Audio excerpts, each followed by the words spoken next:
భారత సైన్యం తీసుకుంటుంది, భారత ప్రభుత్వం తీసుకుంటుంది. మనం ఓన్లీ రన్నింగ్ కామెంటరీ ఇవ్వగలం.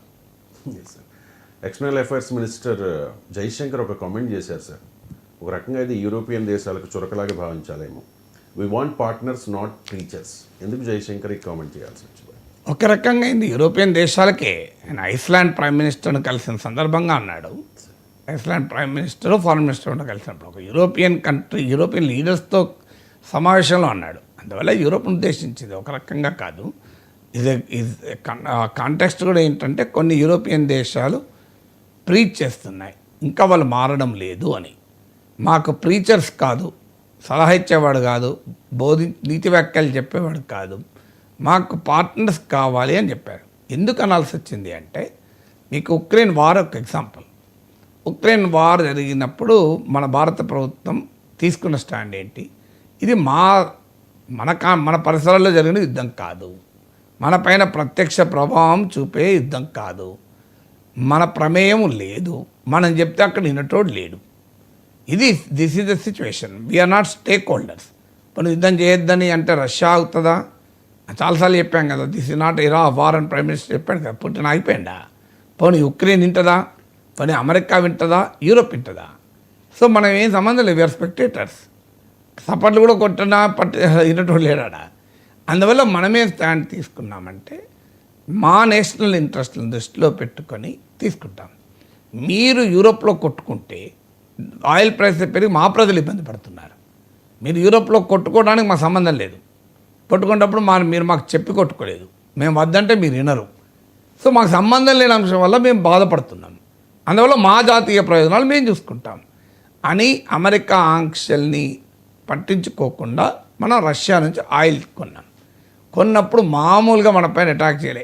అమెరికా ప్రెసిడెంట్ బైడెను, యూరప్ లీడర్లు, అమెరికాకు నుంచి వచ్చిన ప్రతినిధులు కూడా, ఆఫీసర్ల స్థాయి వాడు కూడా ఏది పడుతుంది మాట్లాడిపోయింది. ఇండియాకి వచ్చి ఇండియా ఎథిక్స్ ఉండాలని చెప్పి మాట్లాడినారు, రకరకాల కహానీలు చెప్పారు. ఉక్రెయిన్ ప్రెసిడెంట్ అయితే మీరు రష్యా నుంచి ఆయిల్ కొంటున్నారంటే ఉక్రెయిన్లో చిన్నపిల్లల హత్యాకాండకు ఇండియా మద్దతు ఇచ్చినట్టే అన్నారు. గాంధీ మహాత్ముడు పుట్టిన దేశంలో ఇదేం దరిద్రం అన్నారు. అన్ని కహానీలు చెప్పారు. ఇప్పుడు మరి ఎక్కడ పోయింది యూరోప్ అంతా? ఫ్రాన్స్ మాట్లాడిందా ఇప్పటివరకు? జర్మనీ మాట్లాడిందా? యూకే మాట్లాడిందా? ఉక్రెయిన్ అంటే పోనీ వాడుకోవాలో వాడుకున్నది. ఎవడు మాట్లాడాడు ఇప్పుడు? వీళ్ళంతా ఎందుకు నిద్రపోయారా?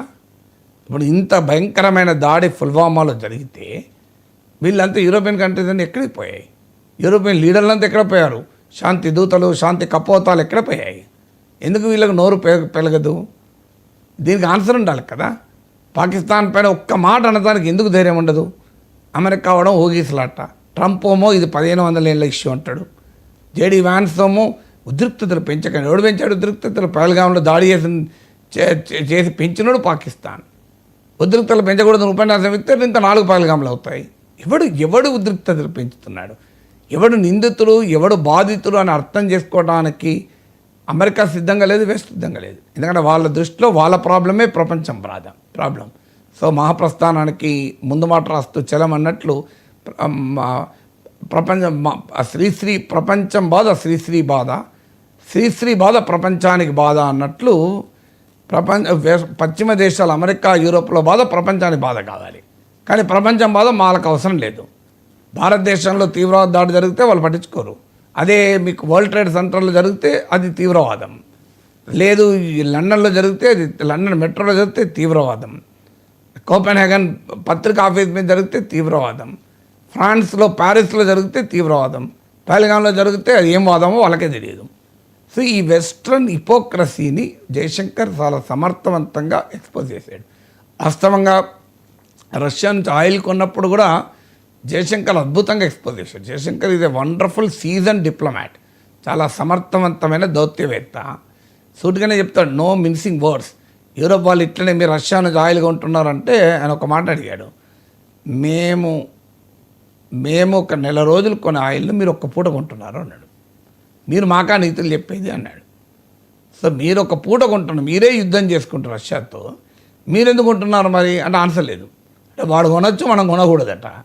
యుద్ధం చేసేటోడేమో రష్యా నుంచి కొనొచ్చు, యుద్ధానికి సంబంధం లేనివాడు కొనకూడదట. సో అందువల్ల ఇలా మన పైన ఉక్రెయిన్ వార్లో మనం తీసుకున్న వైఖరి పైన రకరకాల వ్యాఖ్యానాలు యూరోపియన్ లీడర్ చేశారు. ఇప్పుడు వాళ్ళది ఏమైంది, మన వైఖరి నిజమని ప్రూవ్ అయింది.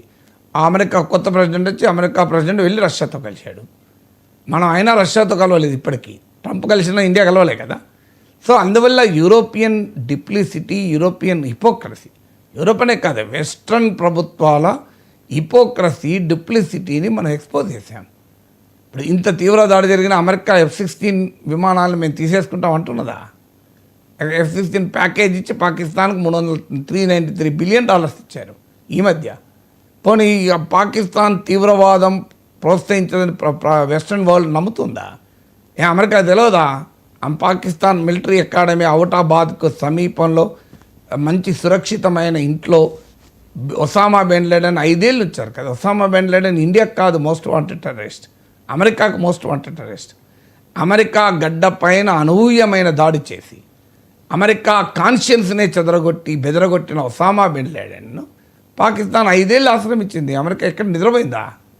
సో వాడు మొత్తం నిర్వీర్యమైపోయి వాడు బతుకున్న చచ్చిన చెవన్లాగా తయారైన తర్వాత వాడిని ఏదో అటాక్ చేసి చంపినట్టుగా క్లెయిమ్ చేసుకున్నది అమెరికా ప్రభుత్వం. అప్పటికి వాడు అయిపోయింది వాడి పని. వాడు అమెరికా వాళ్ళు దాడి చేయకపోయినా ఒక ఏడాదిలో 2 ఏళ్ళు చచ్చిపోయాడు. కానీ మరి ఇప్పుడు అమెరికా పాకిస్తాన్ ఒసామా బిన్ లాడెన్కి ఆశ్రయం ఇచ్చిన దేశం ఇలా హఫీజ్ సయీద్కు సెక్యూరిటీ ఇస్తుంది చూడండి అంటేనో మాట్లాడదు. ఎందుకు మాట్లాడదు? హఫీజ్ సయీద్ టెర్రరిస్ట్ కాదా? యునైటెడ్ నేషన్ చెప్పింది కదా 12 డిజిగ్నేటెడ్ టెర్రరిస్ట్ ఆర్గనైజేషన్ పాకిస్తాన్ నుంచి పనిచేస్తున్నాయని. Internationally designated. ప్రైమ్ మినిస్టర్స్ ఒప్పుకున్నారు, నవాజ్ షరీఫ్, ఇమ్రాన్ ఖాన్ ఒప్పుకున్నారు. వాళ్ళ నాన్ స్టేట్ యాక్టర్, మా చేతుల్లో లేరు వాళ్ళు, రాజ్యేతర శక్తులు అంటున్నారు. అందువల్ల ప్రపంచం ఇప్పటికైనా మేల్కొనకపోతే మా దగ్గర దాడి జరిగితేనే మేము తీవ్రవాద దాడి అంటాం, మా పైన జరిగితేనే తీవ్రవాద దాడి, తెల్లోళ్ళ పైన జరిగితేనే తీవ్రవాద దాడి. ఈ రేసిస్ట్ దృక్పథం ఏంటండి? భారతదేశం పైన దాడి జరిగితే మాకు దాడి కాదు, అది ఏం దాడి? అది బంతిపూల దాడా? సో అందువల్ల వెస్ట్రన్ హిపోక్రసీ, వెస్ట్రన్ డిప్లిసిటీని జయశంకర్ ఎక్స్పోజ్ చేశాడు ఈ మాటలలో. అందువల్ల మాకు పార్ట్నర్స్ కావాలి, ప్రీచర్స్ కాదు అన్నాడు. ఇక నెక్స్ట్ టాపిక్ వచ్చేసి యమన్లోని హుతీ తిరుగుబాటుదారులు ఇజ్రాయెల్పై చేసిన దాడి గురించి ఇప్పుడు మాట్లాడదాం సార్. ఒక్కసారిగా ఈ దాడితో